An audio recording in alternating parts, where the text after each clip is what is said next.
Ayatollah Ali Khamenei అంత్యక్రియలకు వివిధ దేశాల అధినేతలకు ఆహ్వానం అందింది, మోదీకి కూడా ఆహ్వానం అందింది. కానీ మోదీ వెళ్ళడం లేదు, ఒక ప్రతినిధి బృందాన్ని మాత్రం పంపారు. గతంలో కూడా మీరు చెప్పినట్టుగా ఖమేనీ మృతికి సంతాపం తెలపడానికి భారత్ ఆలోచించింది.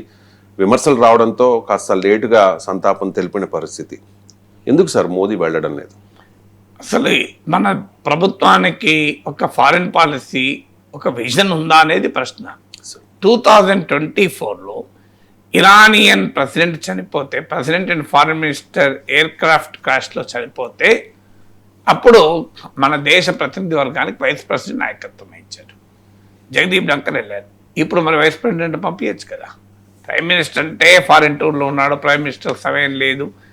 ప్రైమ్ మినిస్టర్ ఈ టైంలో ఇరాన్కి వెళ్ళి ఈ వార్లో మనం ఇరాన్ వైపుగా ఉన్నామన్న మెసేజ్ అమెరికాకి, ఇజ్రాయెల్కి ఇవ్వదలుచుకోలేదు. I can understand. కనీసం మరి జగదీప్ ధంకర్ వెళ్ళొచ్చు కదా. జగదీప్ ధంకర్ ఆ రోజు వెళ్ళారు కదా, ఇప్పుడు వైస్ ప్రెసిడెంట్ సిపి రాధాకృష్ణన్ వెళ్ళొచ్చు కదా. వైస్ ప్రెసిడెంట్ వెళితే ఒక డిప్లొమాటిక్ ప్రోటోకాల్ ప్రకారం చాలా హయ్యర్ లెవెల్ పర్సన్ వెళ్ళొచ్చు. లేదు స్పీకర్ ఆఫ్ ది పార్లమెంట్ వెళ్ళొచ్చు.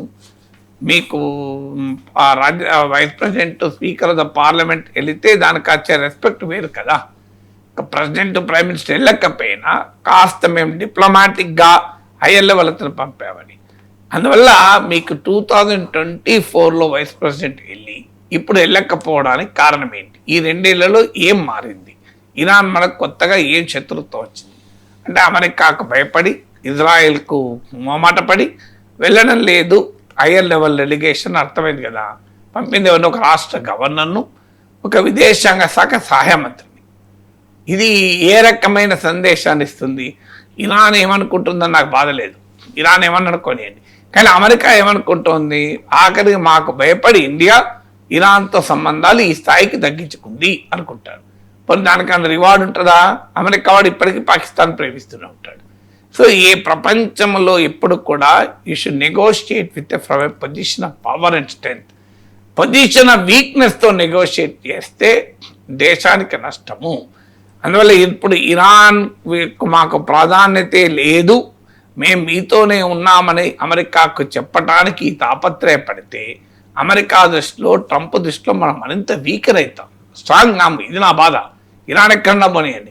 ఇప్పుడు అమెరికాతో ట్రేడ్ డీల్ ఉంది కనుక మనం భయపడి, అమెరికాతో ఇన్వెస్ట్మెంట్ టెక్నాలజీ అవసరం ఉందని భయపడితే అమెరికా వాడు ఏమీ మన దగ్గరికి రాడు.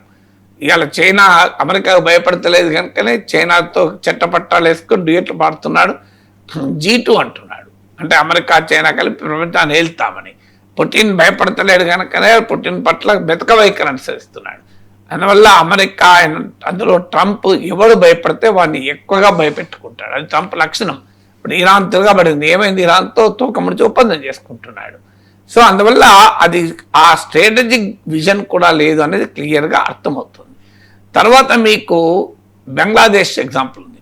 బంగ్లాదేశ్లో బేగం ఖలీదా జియా, ఆమె ప్రభుత్వాధినేత కూడా కాదు, ప్రతిపక్ష నాయకురాలు. ఆమె భారత వ్యతిరేకి, పాకిస్తాన్ అనుకూల నాయకురాలు. షేక్ హసీనాకు ప్రత్యర్థి, మన భారత్కు అత్యంత ఇష్టమైన నాయకురాలు షేక్ హసీనాకు ప్రధాన ప్రత్యర్థి ఖలీదా జియా అంత్యక్రియలకు మన ఫారిన్ మినిస్టర్ వెళ్ళారు.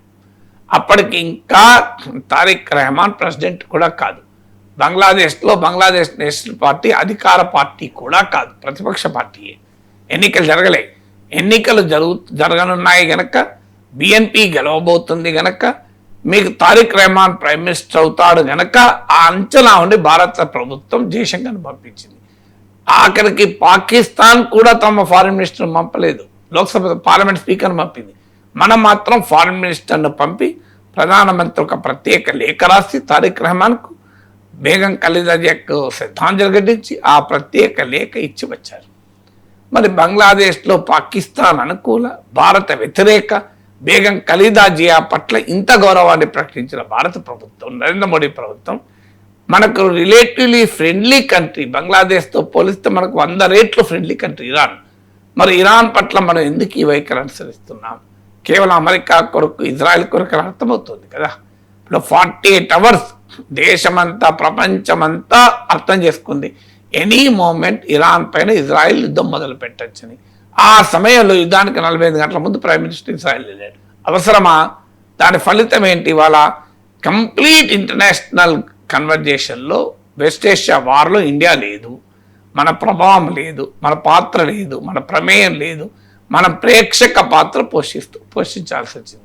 ఏ ప్రాంతం నుంచి అయితే మనకు 2/3 ఎనర్జీ సప్లైస్ వస్తుందో, ఏ ప్రాంతంలోనైతే 1 కోటి మంది భారతీయులు ఉంటున్నారో, ఏ ప్రాంతం నుంచి వచ్చే డాలర్లు మన దేశ ఫారిన్ ఎక్స్చేంజ్ కీలకమో, ఆ ప్రాంతంలో వార్ అండ్ పీస్ జరుగుతుంటే మన పాత్ర జీరో. ఆ పనికి మాలిన దివాలా కోరు దిక్కుమాలిన దేశమైన పాకిస్తాన్ సెంట్రల్ ప్లేస్లో ఉండి చర్చలు జరిపితే మన పాత్ర ఏంటి, మన ప్రేక్షక పాత్ర వహించాల్సి వచ్చింది. ఇప్పటికీ మనం మారకుంటే ఇట్లా ఫారిన్ పాలసీలో హిందూ ఆ ధర్మం ఏం చెప్తోంది? బలవంతుని వైపు ఉండమని హిందూ ధర్మం చెప్పదు, ధర్మం వైపు ఉండమని చెప్తుంది. ఇది హిందూ ధర్మానికి ఉన్న ప్రత్యేకత. హిందుత్వ పట్ల అంత విశ్వాసం ఉందని చెప్పే మోడీ ఒక్కసారి మన ధర్మశాస్త్రాలు చదవాలి. ధర్మశాస్త్రాల్లో బలమున్న వైపు ఉండరు, ధర్మం ఎటువైపు ఉంటే అటువైపు ఉంటారు. శ్రీకృష్ణ పరమాత్మ పాండవుల వైపు ఎందుకున్నాడు? శ్రీకృష్ణునికి పాండవులు బంధువులు, కౌరవులు కాదా? మరి బంధుత్వమే అంటే అర్జునుడు ఎంత బంధువో దుర్యోధనుడు కూడా బంధువే. శ్రీకృష్ణుడికి దుర్యోధను దగ్గర బంధువు, పురాణాలు చదవండి. కానీ బంధుత్వం దేవుడికి ఉంటుందా? మనకు ఉంటుంది. కానీ భగవంతుని దృష్టిలో అందరూ తన బిడ్డలే కదా.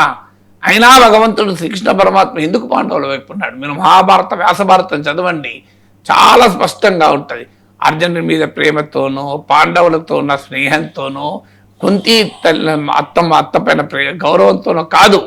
ధర్మం పాండవుల వైపు ఉంది కనుక పాండవుల వైపు ఉన్నాడు, అంతే. ఇంకా వేరే రీజనే లేదు. బలరాముడు ధర్మం వైపు ఉండకుండా వెళ్ళిపోతాడు యుద్ధం సమయంలో, వెళ్ళి తీర్థయాత్రకు వెళ్తాడు. శ్రీకృష్ణ పరమాత్మ ధర్మం వైపు ఉంటాడు. వాస్తవంగా బలం రీత్యా చూస్తే పాండవ సైన్యంతో పోలిస్తే కౌరవ సైన్యం అనేక రెట్లు ఎక్కువ. అయినా కూడా పాండవుల వైపే ఉన్నాడు శ్రీకృష్ణ పరమాత్మ. కర్ణుని దగ్గరికి వెళ్తాం, కర్ణుని రాయబారం చదవండి. భారతంలో శ్రీకృష్ణుడు కర్ణుని దగ్గరికి వెళ్తే కర్ణుడు ఏమంటాడు? నాకు తెలుసు ఈ యుద్ధములో పాండవులు గెలుస్తారని, నాకు తెలుసు ధర్మరాజే చక్రవర్తి అయితే ప్రజలు సుఖంగా ఉంటారని. కానీ ఎందుకు? ధర్మం పాండవుల వైపు ఉంది కనుక ధర్మం గెలుస్తుందని నాకు తెలుసు.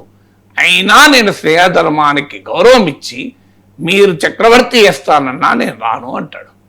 అది మీకు స్పష్టంగా కర్ణుడు చెప్తాడు. ఏ ధర్మం అటువైపు ఉంది, గెలుస్తారు ధర్మాన్ని. ఎందుకు? భీష్ముడు తన జన్మరాశి పాండవులు చెప్తాడు. పాండవుల మీద ప్రేమ కాదు, కౌరవులు కూడా మన వల్లే. ప్రేమ ఉంటే ఉండొచ్చు, కానీ భీష్ముడు ప్రేమానురాగాలతో చెప్పడు.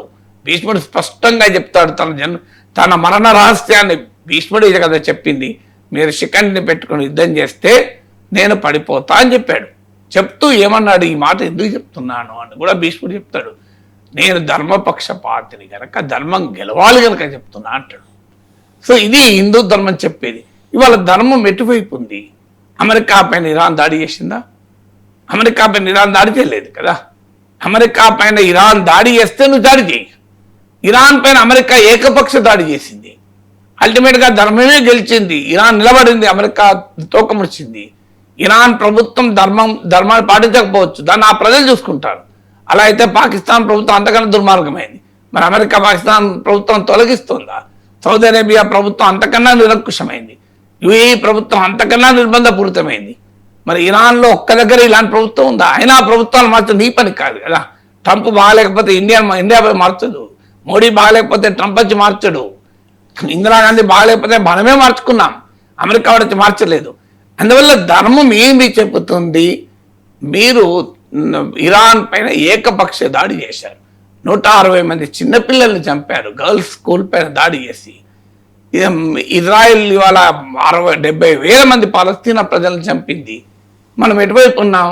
అందువల్ల కనీసం మన ఫారిన్ పాలసీలో మొరాలిటీ అయినా ఉండాలి. పోనీ మొరాలిటీ వద్దు, మనకు నేషనల్ ఇంట్రెస్ట్ ముఖ్యం, స్ట్రాటజిక్ విజన్ అని ఉండాలి కదా.